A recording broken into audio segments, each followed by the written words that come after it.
วัสดีนะคะวันนี้จะมารีวิวผ้าคลุมไฟไซเรนอันนี้เป็นรุ่นไฟ2 หน้า 100cm นะคะ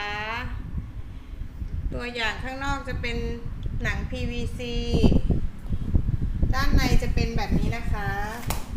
ด้านในจะเป็นยางยืด2 ข้างซ้ายขวาสายคาดมี3 เส้นซับในจะเป็นฟองน้ำหนานุ่มแบบนี้เลยจ้าใส่ไปไม่ต้องกลัวไฟถลอกไม่ต้องกลัวไฟแตกรายงานนะคะฟองน้ำไม่ใช่กระดาษทรายค่ะสนใจสั่งซื้อสั่งตัดได้เลยนะคะขอบคุณค่ะ